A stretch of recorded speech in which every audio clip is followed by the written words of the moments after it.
अरे चंदा, बच्चा का भइल? काहे रोत हुआ? का भइल हमरा के बतावा ना, काहे रोत हो? रवो हमरा के कहने लेवे खातिर बोलले रहली ना। तू इमे रोए वाली कौन बात है? तू गाना लेके आइलू कि ना?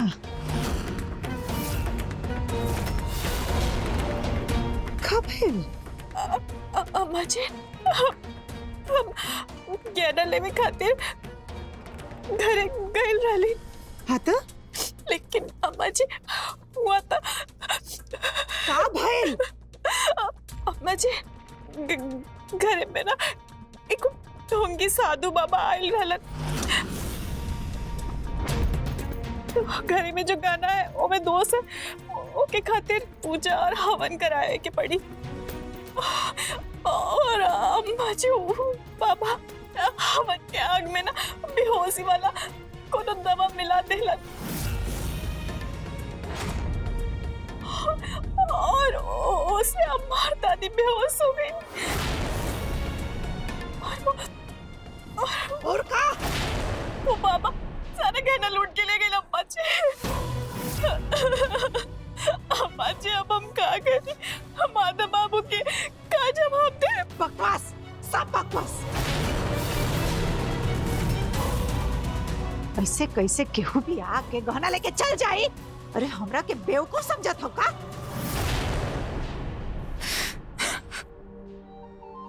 का भइल रमा?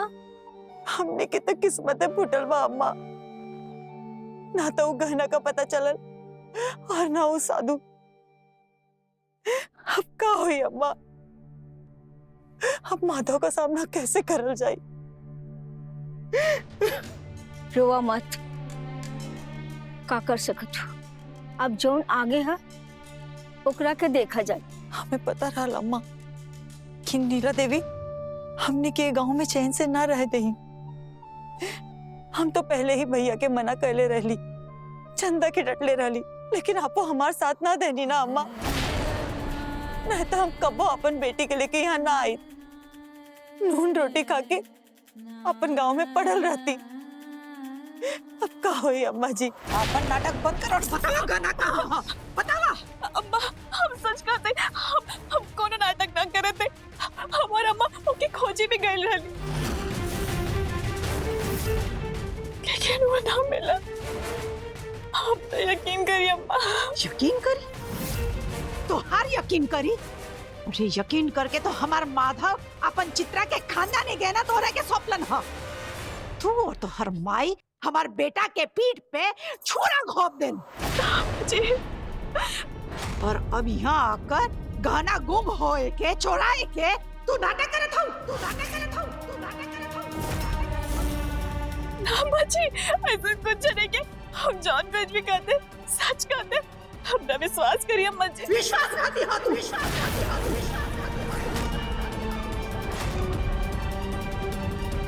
तू लोग कितना ईमानदार ह, कितना स्वाभिमानी ह, हमरा के अच्छे से पता ह। तू लोग खाली ईमानदार और स्वाभिमान होवे के नाटक करेला। इतना ही स्वाभिमानी रहलू ह तो अपन गांव छोड़ के यहाँ काहे आइलू? हमार माधव के रोटी के टुकड़ा पे पले वाली भिखारन वो हमरा के ज्ञान देबू, वो हमरा के ज्ञान देबू।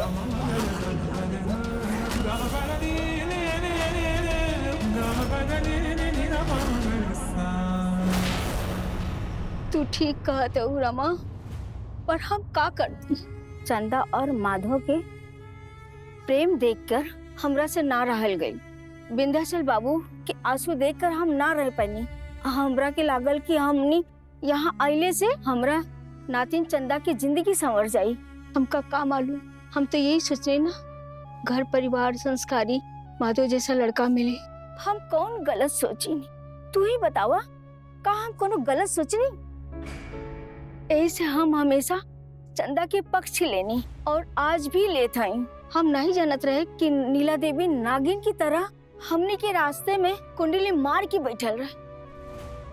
अगर उस चंदा की शादी माधव से वह समय हो जाए देले रहती जब हमने के यहाँ आयल रहली जा, तो हमने के ई दिन ना देखे के पड़ी। मजी रहुआ ई का कहते? प्लीज ऐसे मत बोली। ना बोली तो का करी? हम तोहर और तोहर माई के आरती उतारी का?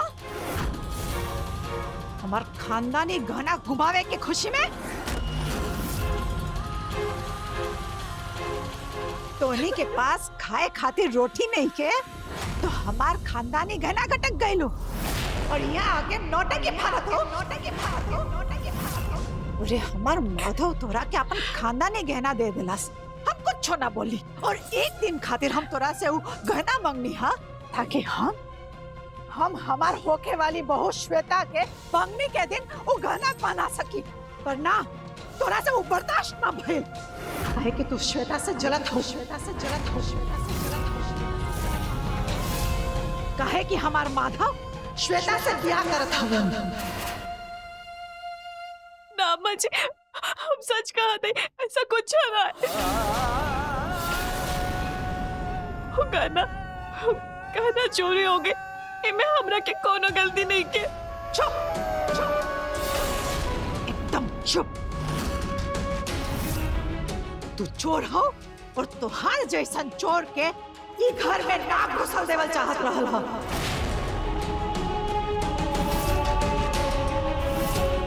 हमरा से जीवन में सबसे बड़ गलती हो गई जे हम तोरा के घर में आवे जाए देली।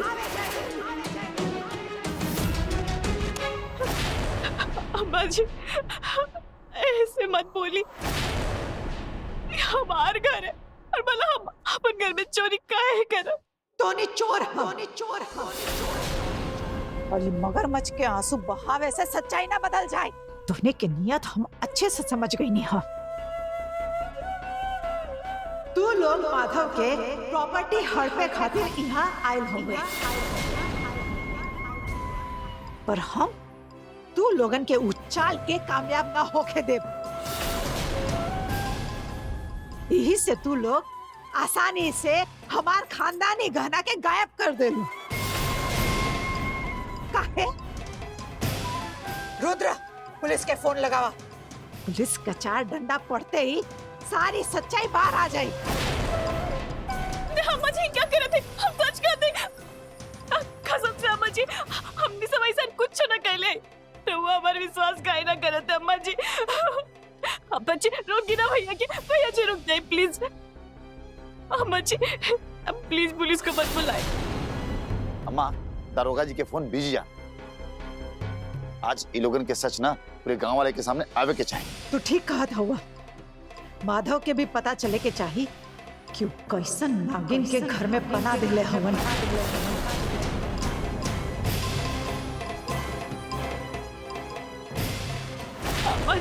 अम्मा जी हम सच कहते, गहना चोरी हो गई ला। दीदी एकरा बात पे विश्वास ना करी, पुलिस के बुलाई। मौसी जी कहा कहते? अम्मा जी पुलिस को मत बुलाए। अगर गाँव वालन की बात पता चल जाए तब हमारे बारे में क्या सोच? अम्मा जी प्लीज हमारी बात मान ली। पुलिस की फोन मत करिए अम्मा जी। तो ठीक है, हम ना बुलाए, केहू के ना बताए। चंदा बेटा, तू हमरा के सब सच बता था कि वो गहना कहाँ है। हो सकेला कि तोहार माई के पैसा की जरूरत हो, यही से तोहार माई वो गहना के बेच देले हो, या फिर गहना के गिरवी रख देले हो। अगर ऐसन बात हो तो चिंता मत करा, हम पैसा दे के छुड़ा दे। पर हमरा के सच बता दे कि गहना कहाँ है। अब तो अगर हमने के गांव वापस गए नहीं तो नीला देवी हमने के चोर साबित कर दी है। माधव और गांव वाले के दिमाग में बिठा दी है कि हमने के गहना लेकर भाग गई नहीं। हमने के नियत खराब रहल और हमने के माधव के बिगा विसा पावे खातिर यहाँ अहिनी जा। और जब प्रॉपर्टी हाथ ना लगल तो खानदानी जेवर लेकर भाग गई नहीं। अब हमने के का कर जाए? एक तरफ कुआं एक तरफ खाई। हमके तो ये लागत आ कि गहना गायब करे में नीला का ही हाथ है। खानदानी गहना ओकरे हाथ से निकल गई, ये बात ओकरा के कबो बर्दाश्त ना हो सकीला। यही खातिर ये सब चाल चलनी हा। और उ ढोंगी साधु भी वही के आदमी होई। अम्मा चंदा तना आयल रहनी ना, ओकरा के ई सब के बारे में कुछ पता तो न चलल ना? चुप काहे हैं? बोली ना। रमा, तोरे गैलन के बाद चंदा आयल रहे और वो हमरा से गहना के बारे में पूछत रहे और हमने के ओके सब बता देनी और बता देली वो जो यहाँ से चल गई। हे भगवान, ये का कहनी अम्मा जी? अब जेवर खातिर हमार चंदा के जान खाई जाइए। अम्मा चला हमरे संगी। पर कहाँ? नीला देवी के घरे। हमके पक्का यकीन है कि एमे नीला का ही हाथ है। अगर वो चंदा के यहाँ भेजले रहनी गहना खातिर तो जरूर ओकर कौन चाल होगी। चला अम्मा, आज फैसला होके रही, या तो वो या तो हम। माधव के आज सच्चाई पता चले के चाहिए। चला। अम्मा जी, रहुआ अपने संग ऐसे कहे करत नहीं। अम्मा जी अब सच कहते हैं, हमारी बात मानी। गई ना वो साधु बाबा चोरी कर ले हैं। अम्मा जी, अगर हमरा के या अम्मा के पैसे की जरूरत पड़ल हो तो हम रहुआ से मांग लेना या माता बाबू से मांग लेना। अम्मा जी ऐसे रे भी माता बाबू तो हमरा के बिना मांगे सब कुछ दे देवे। अम्मा जी ऐसा करे के तो दूर, हम तो ऐसा सपनों में भी ना सोच सकते। अम्मा जी हम सच कहते, कहीं ना सच में चोरी हो गई ला। हमार विश्वास करिए अम्मा। चुप चुप, एकदम चुप। हम तोरा से प्यार से बात करत हई और तू झूठ पे झूठ बोले जात हो। एक के बात समझा समझा के हमार कपार फिराए लागल। तोरा के बात समझ नहीं आवत, पर हम तोरा के सबक सिखा के रहब। चला। अम्मा जी क्या करते? अम्मा जी प्लीज प्लीज ऐसा मत करे। पुलिस के मत बुलाए। अम्मा जी हमारी बात मानी। हमारी बात मानिए अम्मा जी। अब कुछ ना हो सकेला। तू और तुम्हार माई ऐसे ना मनबू। हम तू लोगन के ना छोड़ब। गांव वालन के सामने तू लोगन के सच्चाई के लेके आई। चला। अम्मा जी सुनिए ना, रुकिए, हमारी बात सुनिए अम्मा जी।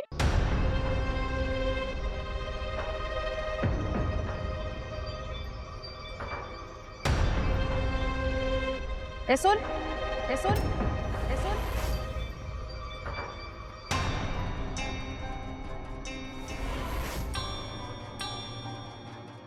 का नाम है?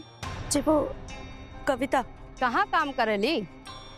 वो माधव बाबू है ना, ओकरा घरे। में इतना घबराए वाली का बात है? ना मैडम, घबराए वाली बात कौनो नहीं खे।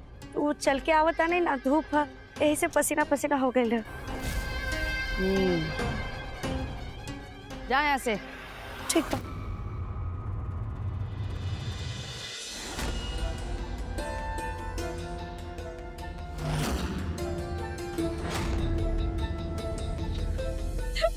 अम्मा जी चुप, एकदम चुप, एकदम चुप, एकदम चुप। आवे दे माधव के। उहे तोरा के खानदानी जेवर देले रहला ना, तोरा के भी देखे दा और फैसला करे दे कि तोरा के छोड़े के हा कि पुलिस में देवे के हा।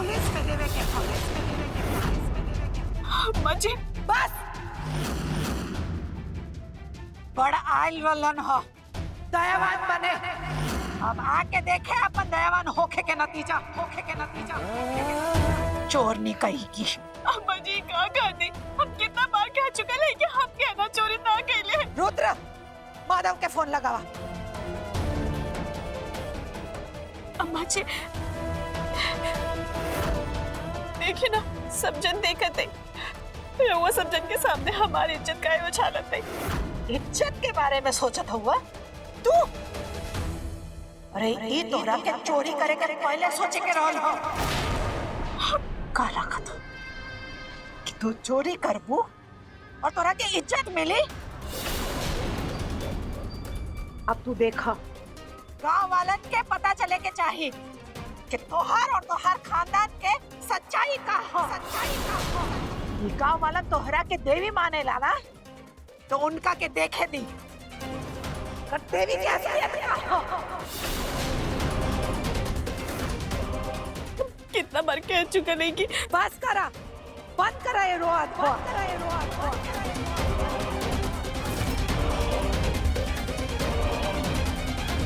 चंदा, अम्मा दादी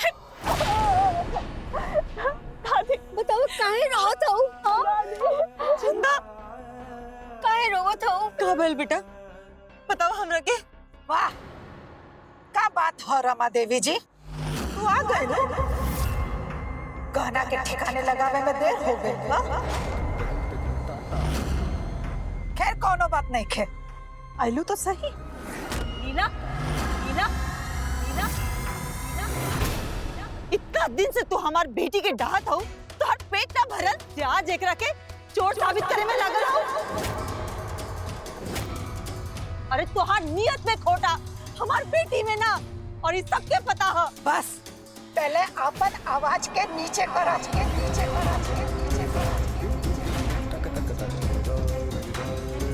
और तू हमरा के बताइबू कि केकर नियत में खोटा।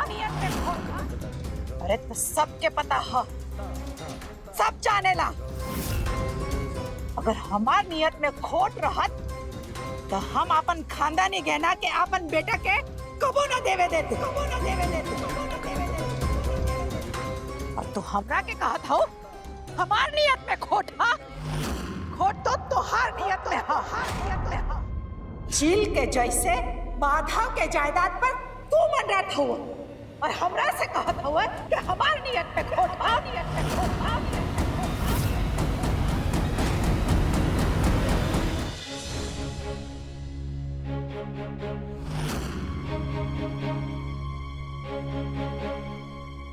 देख ली भैया, देखी आज हमार चंदा के चोर बनावल जाता। यही खातिर हमनी के यहाँ बुलौले रहने का। हाँ, इससे अच्छा था हम अपन गांव में सुख शांति से रहती। काहे के बुलौने हमनी के चोर बनावे खातिर? बोला ना भैया, का हमार चंदा चोर है भैया? आपको को यह लागत था? काहे के चुप हुए भैया? कुछ तो बोली।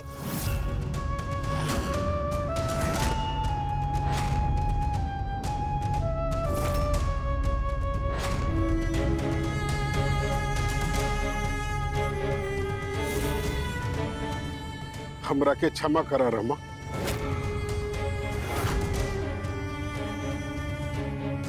ओहनी से लड़े के हमरा हिम्मत नहीं के।